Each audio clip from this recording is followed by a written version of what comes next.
Hello, my name is Jordy Izzard, and I'm Associate Director of Alumni Relations at SAIS, and today's date is March 19th, 2014, and I'm here today with Ron Letteney, who went to SAIS in Washington, D.C., and graduated with his master's in 1968, and later went on to finish his Ph.D. in 1971. And it's great to have you here today, and we're just going to have a bit of a conversation and then start with maybe what originally brought you to SAIS.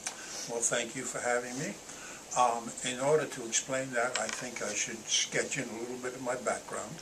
I sort of came here via the scenic route, not the usual route, I'm sure. I graduated from Worcester Polytech in 1960 with a bachelor's degree in physics, and I went through the ROTC program there. And it was a very interesting time. I took 4 or 5 job interviews, and I got 4 or 5 job offers, which was normal for the time, the good old days. And I was going in the military in the October that year, and so I went to work for a local firm. GE had a small steam engine outfit which were balancing their engines for use in atomic submarines. And I spent 5 months with there, then I went in the military. I went to Fort Bragg, North Carolina. I was with the Airborne for 2 years. I didn't have to go. They would have kept me out, but I liked a little adventure. And from there were 3 of us lieutenants. This is back in '62, and the Vietnam War was on, but it was always a sideshow. The Airborne was sort of smoke jumpers, and the Vietnamese War wasn't coming to us. We were going to it, so we were there in case of any problem anywhere in the world. And so we were trained, and we had every inoculation known to man, and we'd go in the middle of the night, and we might be sent off and drop Africa, Asia, so we never knew. The only way you knew was if you got live ammunition, and we never did while I was there. Anyway, there were 3 of us lieutenants, and we roomed in a house. One went to Panama, one went to Vietnam, and I was sent to France. And so I went to the Fontainebleau for the Allied Forces Central Europe, which was rather nice, but it was all rather arbitrary as well. When I got there, I was put in the French Army for a while, which was educational, and I spoke no French to speak of, and so that I had to have a German translate from English to French and French to English, which was embarrassing. So I ended up sort of submerging myself in local culture. I'm going to ask you just to speak up a little bit, just okay. so we pick up the I sound. can speak Thank up. you. Thank you. Then, being there, I was able to, this was my exposure to the international world. I always wanted to travel, and this was my first chance to spend time with people from all over. NATO was composed of Germans and Canadians, British, Americans, Italians, Luxembourgians, you name it, we had it. And so being there was very educational, and it was just outside of Paris. And that was my first exposure. This is getting to why I ended up in SAIS. After I went in the French Army for a while, I was transferred to the British Air Force, and I did some work with them, and it was just a glorious experience. We had the best of everything. We traveled all over Europe, and this was what sort of changed me from the idea of being in the science area to being in something else. When I left there, I decided, I got married over there. My wife's mother was British, her father was a German army officer who spent World War II in the Russian front because he had married a British woman, and he was infantry. He had a silver bandet on his uniform, which was given to people who 5 times fixed bayonet and charged. And if you did that 10 times, you got a gold bayonet. I never saw one of those. But they were kind of a very interesting group. I rubbed shoulders and met people who were in the Normandy invasion and climbed the cliffs, and the Germans who were on the other side watching all those boats come. And it was just extraordinary. All kinds of people, all kinds of activity. And it was very international in the sense that what you were doing, you were constantly working with other nationalities, and it was important to have languages. I picked up my French, I picked up some German. I was married over there. We decided to get out of the service, and since I didn't want to go back into science, I wanted to get something different, but I didn't know what I wanted. I decided to go to graduate school. I came from Massachusetts. I could go there with no out-of-state tuition. An alternative, there was one other state that had no out-of-state tuition. It was Hawaii. And I guess they felt that by the time you traveled there, you were equivalent. I went to Hawaii. So we traveled cross-country, and I spent a year in Hawaii. And I got a master's degree from the University of Hawaii in Far Eastern History and U.S. diplomacy. While I was there were visiting professors. Anybody in the world with any sense at all will visit Hawaii and teach for a year. So they had the best, everything. There was one called John Anisian, who was from George Washington University, and he taught courses, upper-level international stuff, and I took that. And he became my mentor, and that was the first I heard of SAIS, per se. It is interesting, even out in Hawaii, SAIS was known. My advisor for my master's called SAIS a school of operators with brains. That was the fix they had, the take they had on it. But John helped me a lot, got me oriented, and got me acquainted with what SAIS did. And actually, he came back here on a visit to D.C. and I guess put a word in for me. I applied there, and I got a fellowship. That's great. Which was, in those days, it paid the tuition, and I had money left over, and I had a GI Bill, and I was married and had a wife. And so I came to SAIS. I was attracted by its location and the fact that it was operationally oriented. I was looking for something that was usable to me. I was accepted in the Ph.D. program, and I wanted to do that because I envisioned being teaching at some point. But I didn't want to pay too high a price into what it would do to me. I had friends who were in various programs, and some of them were really, there was one in Minnesota who was trying to quantify human elements so they could put it in the computer and crank out stuff. That was all the rage, and that was a dead-end street. But there were a lot of areas in higher education which really impacted on you. You got stranger and stranger if you went into them. And the fact that SAIS was operational, using that people who taught here were from the government and from areas that we're using, attracted me. So I came here. This was 1966, was when I came after my year in Hawaii. And I got a little apartment on the 2-Point Circle area, and I would walk here. And yeah, tell us a little bit about your experiences at SAIS. That's what, Yeah. I'm here now. Yeah. And so my first thing that impressed me was how small it was, how friendly it was, how no nonsense. It was just a few people there. It was just a building across the street, and they've only been there a couple of years. I discovered I was one of 4 PhD students accepted that year. Like, okay, but it was small. And what was special, of course, it attracted a lot of people of different types. I was a veteran, and I had been around, so I was older than most of them. But there were others like me that were brought in. They evidently went to Harvard, and there was a guy who was in the master's MBA there, and they recruited him. He came for a year. He became my best friend here. And he went on to get a PhD and teach in Barcelona. But they did things like that. It was kind of interesting. It wasn't all hardcore, follow certain rule things. And the people were all, of course, very bright, very capable. And what, of course, impressed me a great deal were the teachers. I had no intention really of going to the Soviet area, which I did do. But Herbert Dinnerstein taught here then. He was exceptional. I took some of his courses. He was the only professor I ever met who could criticize in such a way that made you want to do better, rather than feel, put down. He was just very gifted when it came to that. And actually, he was a professor's professor. When I was doing my Ph.D. work under him, we'd meet once a week. Constantly, professors are coming in the door just to talk to him. But he was one thing. The other is the type of people, like Helmut Sonnenfeld was very big in the Russian side, and he was active in the Cuban Missile Crisis. He was there to go-to Russian man. He taught classes here at night.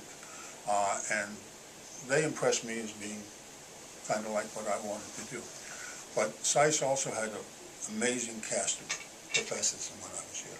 There was Charles Burton Marshall, who was straight out of cast. I mean, he had advised on the making of the movie The Ugly American, but he was a showman, which again was another thing I learned. To be a good teacher, you have to be a showman. And Isaiah Frank, and there were just a lot of high-quality people, and that was something that made it special. The social side was very nice and very special too. We got to rub home. We would go to evening activities, and I remember there was Dean Atchison, and there were all kinds of other people just there. That was all part of the scene. We had the director of students, whatever, was Aldi Chapin, who was a very nice young fellow. He invited us all to his house. The whole school went. He happened to be a neighbor of Ethel and Bob Kennedy. He lived out there in McLean. Impressive. Paul Nietzsche took us out to his estate, I guess you'd call it, in Prince George's County for a picnic type of stuff. So there was that element, and the fact that it was a school that prepared you to work in the field, which I found important and useful, and very, very enjoyable. For 2 years I was taking classes, was very interesting. Living here, I walked back and forth, and I really enjoyed that. After that, of course, when you do your PhD work, you're doing research. My head was in one of these microfiche things where reading as best you can, crossing through down, all that stuff. And I did 2 years of that, more or less, on my own. When I finished my research, I wanted to find a job. Actually, I needed something. And I wasn't eager to go into the government. I wasn't eager to go into organizations too much that were kind of bureaucratic. I felt that that was going to be a kind of a preordained sort of life. So one of the reasons I left the military. You'd be a lieutenant colonel or colonel when you're finished, and you could see it coming. And that didn't appeal to me. My friends who got PhDs were out scratching around looking for jobs, and it was not a tough time. I was rather fortunate that I interviewed for a job with the Communications Satellite Corporation. And this is, you want a trajectory of my career. It was a rocket that went up and then sort of went boom. But that was sort of fun. I had a good time. Communications Satellite Corporation was founded by an act of Congress for the purpose of developing and providing satellite communications, which were a huge, tremendous leap forward in that the satellites enabled television to be broadcast from between the continents. Up until that time, the only links between continents were cables, and they just didn't have the bandwidth to do satellites. And ComSat was created to handle that, and as such, they had the monopoly on this whole business for the U.S. But it was a multifaceted company. I mean, this is where everything I learned at SAIS came into play. They were established and controlled, if you will, on the board of directors were government people, the State Department, the FCC, and other government agencies were interested in what they did. All of the existing huge telecommunications people were interested in what they did. And our function originally was we managed this whole system. We were the U.S. representative to the board called Intelsat, and it later became the Board of Governors, the governing body for that. I was hired by a section called International Affairs Division, and we were midwifing the creation of Intelsat, who were going to control and operate the satellites. We were doing it at the time, so we had what we call a manager's role, we had a U.S. representative role, and we were dealing with U.S. government and all of these people. So it was a really multifaceted type of thing, but it was private enterprise, and that's what I wanted. I wanted an opportunity to have an unlimited future, as opposed to what you may have inside something. I was very lucky. I mean, this was a very small unit. I got hired, and I was the only technical type person there. And it was, again, a very small company. And for some reason, my boss's boss's boss grabbed me and started using me for, we'd go to board meetings, and I would take notes. And I would write it up, this type of thing. Which was, again, extremely educational to be, right at the get-go, to be dropped into a situation where you saw how everything was run. But there was other aspects to it. When I came to ComSat, I thought I'd use all of my skills except my criminology. And to be a criminologist, you had to learn how to undress the verbiage to get at what was really meant. And there was forever discussions of things which were dressed, disguised, but you had to understand that to understand who was doing what and why. And I discovered that, I assumed that I'd never use that with ComSat, but I discovered, yes I did. What I discovered is that the company, like private enterprise ComSat, the people rise inside the company the same way people rise inside the criminal. They're competing, they are trying to do the best they can, they're trying to make their rivals look bad, trying to make themselves look good, and they're trying to get ahead. And so, for example, getting back to my taking notes, I would write it up, I'd give it to he was an assistant vice president, he would review it, change it, make himself look better, like the other people are so good, put my name on it, and distribute it. And point being, if anything went wrong, well, he was clean. But he was a very interesting person, very ambitious, very intelligent, very capable. He was a pit bull, and he intimidated just about everybody around there. And he had quite a trajectory himself.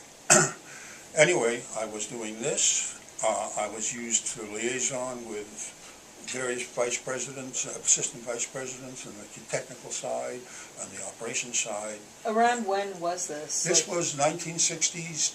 Okay. Well, I'm sorry, 1970 is when I joined. Okay. And then I was with the IAD for about 6 or 7 years. Uh-huh. And it was a glorious place. I mean, they were the golden people of the whole country. We were drawing the best of everybody for everything. Uh-huh. We had money coming in that took care of everything. And just as a side issue, my friends who were out looking for jobs teaching, I kept in touch.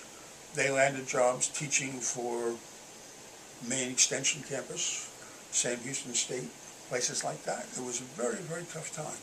I gather graduate schools were kind of cranking down a bit. And what had dawned on me very early on was they were in the rat race. They were teaching, they were hired as part of a group. 1 of 5 would get tenure, the other 4 would be let go. And so they were competing with people who were publishing and writing, and teaching was actually not that big a part of what they were supposed to do. And so they were really, it was difficult life. I was in the ivory tower. I was very well paid. I had everything. I traveled all over. In 4 years, I got 4 promotions, and I tripled my salary. That's great. So I rode the fast track for a while, which was, but again, it was a very interesting situation. All these people were just scrambling around in a whole new area. Nobody really knew a lot about it. And people had specific functions, and they did that. but my international function was sort of off by itself. And I would go around, like I said, and liaise with different people. And also about the same time they decided to set up a office. So is this now like 1978 or something? 72, well, about 72, about the first couple of years. Okay. What happened was, in my liaison, I was called in by the assistant vice president, and I guess he had good words for me. He said, look, he said, you don't understand your function. I said, oh. He said, yeah. He said, you're helping these people. I'm getting good things heard from you. You're not supposed to help these people. Your job is to make sure that they're not successful, so they fail, and we take over their function. And I said, oh, well, I mean, I liked helping these people, and I enjoyed it, and so about the same time, they decided to set up an office in Singapore. We had one in Europe, and they had a director, and I was chosen as his assistant. Great, Sergeant Shanty. So I paid no attention to what this guy told me. I just kept on doing it. And we prepared the Singapore office. And about 2 months before we were supposed to go overseas, about the same time I was to put my house on the market, the director came to me and said, well, he said, I have a problem. He said, this guy, this assistant vice president, insists that I don't take you with me, I take someone else. And he said, I told him I wasn't going to do that.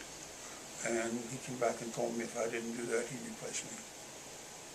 Well, okay.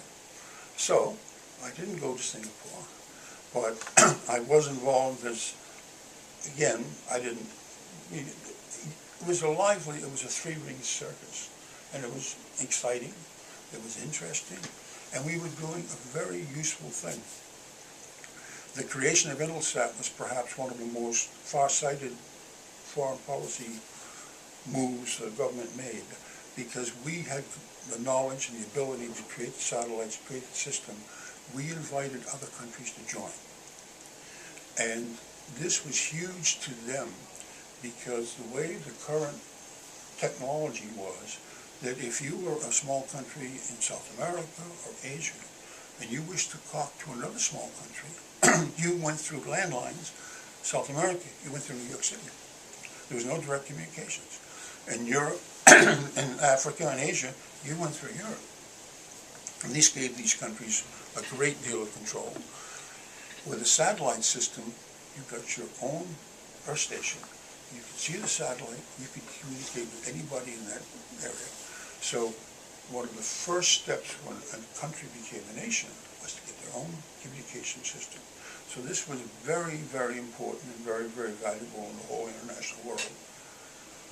And then how did that job for 7 years lead? Where did you go after that? Well, what happened was, and the upshot of all this was that I ended up working for the AID people for 5 or 6 years.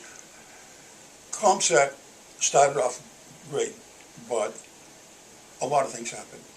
Pieces of it went when they formed the Intelsat system. The management was mostly older, safe hands type people. We had a lot of extremely capable technical people who had all these great ideas and wanted ComSat to go into these businesses, and they didn't. They left. They set up their own companies. SolarX, DCC. These guys all ended up in Disney World come financial. But we had the best people begin to leave. And ComSat as a whole got kind of bogged down in a lot of stuff. And the little group I was with, my fellow there who went on, he ended up Director General of Intelsat, went all the way to the top of the tree. First American Director General. He was Director General at the time. They built ComSat headquarters, which are down here in D.C., a very elaborate thing. He got caught setting up a dummy company, pulling money on. He went to prison. Another fellow who was involved with us ended up as President of ComSat. My boss's boss ended up going on into other areas. We all went different places. We all did different things. Myself, I left the international section and I became a satellite doctor. I went back to my technical roots for a while. And what was sort of interesting, basically, we monitored and controlled the satellites, and so that if anything went wrong in the middle of the night, I'd get the call to decide what to do about it, whether we call people in or not. And just as a small issue that comes up a little later, the technology was interesting. When I went to ComSat, they had a tennis court-sized room full of computers with reel-to-reel tapes, and they were huge, floor-to-ceiling things. And later on, when I was a satellite doctor, I had one of the very first cell phones, which was a telephone, an antenna, and a suitcase with 40 pounds of batteries. Literally 40 pounds you carried to get that phone. And of course, today, that whole room and that telephone are an iPhone. An iPhone can do all that stuff did. Mm-hmm. So I was part of the there were changes. I went into the technical side for a while, and then I went to program management for a while, and to be honest, all this time, ComSat was imploding slowly, but it was. And it had a great future, but when I joined, the stock was in the 70s, we were buying it. When I left, it was in the 20s. And I took a golden handshake, got a year's pay, and I wrote novels for 2 years. And when was that? That was in about early 80s. Uh-huh. And I got in with some professional writers. I ghosted a book and got paid for it, so that made me a professional. I wrote 2 novels. I got an agent in New York City, which is no joke, because people won't even look at your stuff, let alone, and even an agent won't look at it. But I got in a situation where I sort of ran out of money, and that's when I went into real estate. And what I discovered was I worked for myself, and I was not eager to get into a world which was structured and controlled. And it worked out very well for me. The real estate RE/MAX happened to be coming from Colorado about that time. They revolutionized the whole system, where before you paid half your income to the people who told you what to do. With RE/MAX you paid them monthly, and then you were free to do whatever. So I've been with them for 25 years, so on the same trajectory from SAIS. It's a went up, poof. But in a way, yes, and in a way, no, because one thing about what can I say to other people? Well, the obvious thing, of course, is everything's changing. And the technologies, we all know, is changing. But the structure of people working is changing. When I started out, you had a career somewhere. ComSat, you expected to go the distance, you expected to get a very nice retirement. Actually, even the small town I was there, I got a decent little retirement, which helps me. All that's changing. And you just have to realize that what you learn is going to change rapidly, and you have to be flexible, and you have to understand where you start is not necessarily where you're going to stay. And you just have to be capable of moving from one to the other. And the main thing I would suggest is enjoy the process. That, to me, coming to SAIS, while from a career point of view for me went so far, and then I went off in other directions, it was a life-changing type of event which opened me up to a world which I still participate in. Right now, I travel a lot. I do what I want. Because of the real estate, I'm in a position to do whatever I want. Between myself and my 2 children, we have like 10 properties which we play around with. But it's given me the freedom to go wherever I want to go, wherever I want to go. But SAIS is sort of imbued in me in terms of it's a whole different culture world which I carry. And I use it frequently. But and I'm doing what I want to do, and I'm doing it on my own terms, which to me is worth a lot. That's great. So as a role model, I'm not sure I'm suitable, but as an example of how the world turns, I think it's fairly apt, and I think you're going to see more and more of that. The only place now where you can join and you have some certainty of security, if you will, government and, non-government organizations. But for me, I couldn't do that because I couldn't give up the idea that I was capable of doing anything. If I joined them, I was trading for a comfortable, sheltered, secure life, and I was never able to do that. Mm-hmm. So I don't know if that Yeah. Thank you so much for your time today. of interest, but yeah, no, I appreciate